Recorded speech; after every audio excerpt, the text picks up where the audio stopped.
हजरत सुलेमान के लश्कर में ना एक हुदहुद नामी परिंदा भी था, लश्कर का कारकुन था। परिंदा हुदहुद गायब था, तो हजरत सुलेमान कहने लगे किधर गया वो हुदहुद, नजर ना आ जाया सख्त सजा दूंगा। यहां तो कोई अच्छी खबर लाएगा, क्योंकि वो हुदहुद परिंदा जाता था तो खबरें ला के देता था, वरना सजा दूंगा। उतनी देर में हुदहुद भी आ गया। तो ये परिंदे जो कारकुन होते हैं बड़े सियाने होते हैं, कभी बंदा नाराज हो तो सही खबरें ले आते हैं। तो सही खबर लेके आ गया, आते ही आके बैठा तो उसने हजरत सुलेमान अलैहिस्सलाम ने कहा कहाँ थे? अर्ज करने लगा हुजूर मैं मुल्क सबा गया था, वहां एक औरत हुक्मरानी करती है, उसका नाम बिल्कीस है, बहुत बड़े तख्त पे बैठती है, 80 गज उसका तख्त लंबा है, 40 गज चौड़ा है और शायद 80 मान के 80 टन उसका वजन है। तो हुजूर वो सूरज को पूछते हैं।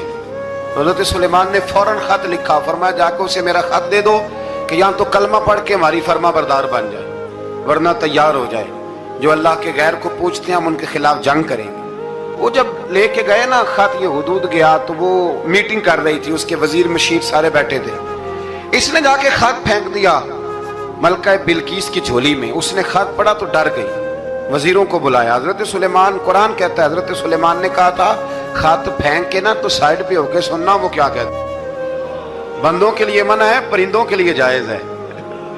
बंदों के लिए मना है साइड पे होके सुनना। हाँ, जिसकी जासूसी की ड्यूटी हो, कुफर की जासूसी, उस बंदे के लिए भी जायज है। तो यहाँ एक तो वो परिंदे थे, दूसरा कुफर की जासूसी कर रहे थे। साइड पे होके सुनने लगे तो मलका बिल्कीस कहने लगी अब क्या करना है, ये खत आया है। तो वो कहने लगे हम तैयार हैं, आप हुक्म करें, हम लड़ने को तैयार हैं, लड़ेंगे। वो कहने लगी नहीं, तेजी ना दिखाओ। कुरान मजीद कहता है कि वो कहने लगी जब लड़ाइयां होती हैं तो शहर तबाह होते हैं, मुल्क खंडर बन जाते हैं, लड़ाई मसले का हल नहीं है।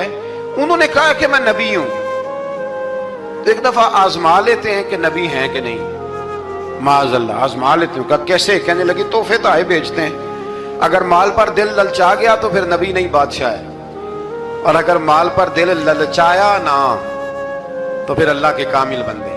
ये फर्क उसने उस वक्त बयान किया। उसने 500 कनीजें, 500 गुलाम, बड़े शानदार लिबास पहना के, 500 घोड़ा बड़ा तगड़ा, उसके ऊपर माल व असबाब रख के तैयारी करा के हजरत सुलेमान की तरफ भेजा। हुदहुद पहले से खबर लेके आ गया, हुजूर उसने ये प्रोग्राम बनाया है।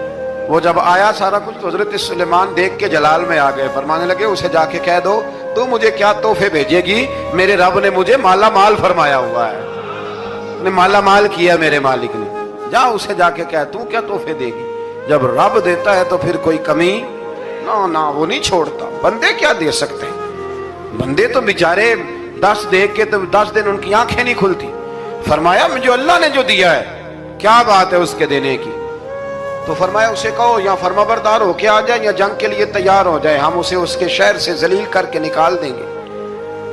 उसने जाकर जब पैगाम दिया तो और उन लोगों ने भी आके बताया कि वहां तो हम अजीब मंजर देख के आए हैं कि जानवर भी हाथ बांधे खड़े हैं, वहां तो जिन्नात, सरकश जिन्नात खड़े हैं। वो बादशाह नहीं, वो नबी हैं। वो जो 500 गुलाम और 500 कनीजें गई थी, हवाल सुनाया आके। तो मलका बिल्कीस ने फिर खत लिखा कि मैं फरमा बरदार होके आ रही हूँ। माना क्या है, मैं कलमा पढ़ने के लिए आ रही हूँ। तो हजरत सुलेमान ने कहा भाई अब इस तरह करो, जरा फर्श बिछाओ।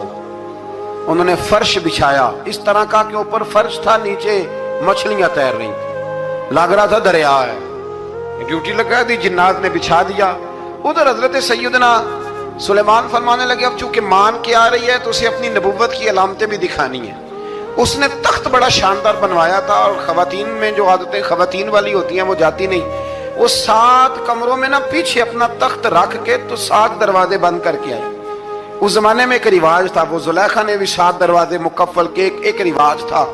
एक कमरा, फिर कमरे के पीछे कमरा, फिर उसके पीछे कमरा, फिर उसके पीछे कमरा, और उसको बड़े मोटे ताले लगाए जाते थे। और फलसफा ये था कि एक ताला तोड़ेगा कोई तो जब तक सिपाही आ जाएंगे, और अगर उसके तोड़ने तक ना आए तो दूसरे के तोड़ने तक आ जाएंगे, और उसके तोड़ने तक ना आए तो 7वें तक तो आ ही जाएंगे। ये उन लोगों का नफसियाती मामला था, सोच थी। 7 कमरों में मुकफ्फल करके ना वो निकली। तो हजरत सुलेमान अलैहिस्सलाम कहने लगे भाई मुझे उसका तख्त चाहिए उसके आने से पहले, उसके आने से اس واقعے کی کیا ضرورت تھی قرآن پاک میں؟ یہ کیا حاجت تھی یہ تخت والی ساری بات قرآن نے کیوں بیان کی؟ پوچھیں آپ اپنے دل سے بھی اور انکار کرنے والے منکرین سے بھی، اس کی کیا ضرورت تھی؟ وہ جو کہتے ہیں جی ولی کی کرامت کی کیا ضرورت ہے، سیدھی سیدھی نماز پڑھو، روزہ رکھو، حج کرو، زکوٰۃ دو، تو پوچھو ان سے ایک سورت نمل کے اندر اس ساری تفصیل کی کیا ضرورت تھی؟ ختم ہو گئی جب وہ کلمہ جو پڑھ رہی ہے، تو پھر اس سارے واقعے کو رب کیوں بیان فرماتا ہے؟ حضرت سیدنا سلیمان فرمانے لگے تخت چاہیے، اور چاہیے اس کے آنے سے پہلے۔ قال عفریت من الجن، جنوں میں سے ایک بہت بڑا جن بولا، کہنے لگا حضور آپ کا یہ تخت برخاست ہونے سے پہلے لے آؤں گا۔